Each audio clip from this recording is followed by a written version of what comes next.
NDA में जाके आपका ऑफिसर बनना लगभग तय है। लगभग इसलिए कहा जाता है कि जब आप एनडीए ज्वाइन कर लेते हैं, आपने वहां पर 3 साल की ट्रेनिंग सक्सेसफुली कंप्लीट करनी है। आप यदि फिजिकली इंजर्ड हो जाते हैं, मेडिकली अनफिट हो जाते हैं, आपको ट्रेनिंग एकेडमी छोड़ना पड़ सकता है। आप कोई इनडिसिप्लिन वाली एक्टिविटी में लिप्त पाए जाते हैं जो कि वहां पर बर्दाश्त नहीं है, वहां पर एक्सेप्टेड नहीं है, तब भी आपको ट्रेनिंग से निकाला जा सकता है। और अपने कारणों से भी कई लोग छोड़ देते हैं। तो ये कहना कि एनडीए गया, whereas 95 to 97% will pass out with their course, some people will get relegated, some people will get relegated by 1 year, and वो अपने कोर्स से 1 साल पीछे जाके आईएमए से पास आउट होंगे। कुछ लोग इंजर्ड हो जाते हैं, बहुत सारी चीजें होती हैं, लेकिन आपने 3 साल की ट्रेनिंग सक्सेसफुली खत्म करनी है। उसके बाद भी गारंटी नहीं कि आप आईएमए पहुंच गए तो आप अधिकारी बन के वहां से पास आउट होंगे। बहुत सारे किस्से हैं, कहानी है, जिनके बारे में हम इस चैनल पर बात करेंगे।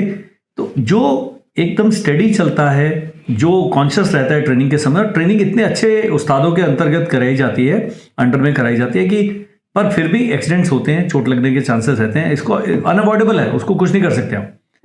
लेकिन इतना सब कुछ होने पर भी ये गारंटी के साथ कहना कि आप एनडीए ज्वाइन करें और आप अधिकारी बन के बाहर निकले, थोड़ा सा उसमें take it with a pinch of salt.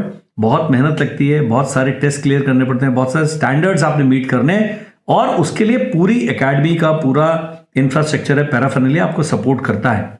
मेरे एक कोर्समेट थे, 4th टर्म में उन्होंने 10 मीटर से जंप करने से मना कर दिया, 10 मीटर से, and lack of officer like qualities के कारण उनको एनडीए से निकाल दिया गया। एक उदाहरण मैंने दे दिया, ऐसे बहुत सारी कहानी है। तो aim is to tell you that you have to continue to motivate your self. रोज अपने को मोटिवेट करना पड़ता है कि मैं करके रहूंगा। जब आप ट्रेनिंग कर रहे होते हैं तो you are cursing everybody around, भगवान को भी गालियां देते हैं कहाँ फंस गए। लेकिन military training is suppose to be like that. उसमें फिर भाईबंदी नहीं होती, उसमें नरमी नहीं बरती जा सकती, बिकॉज उसका कोई स्कोप नहीं है। आप एनडी के बारे में जानना चाहते हैं, मिलिट्री ट्रेनिंग के बारे में जानना चाहते हैं, मैं जब आईएमए में कंपनी कमांडर था, कितने लोगों को मैंने वहां से भगा दिया, उसकी भी आपको स्टोरी सुनाऊंगा।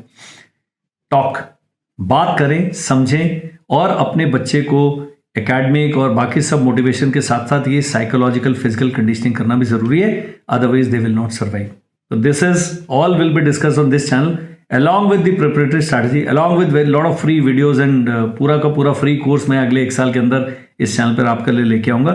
M is to make the democratise education. तो ये हम बात करेंगे, आप हमसे जुड़िए। जय हिंद।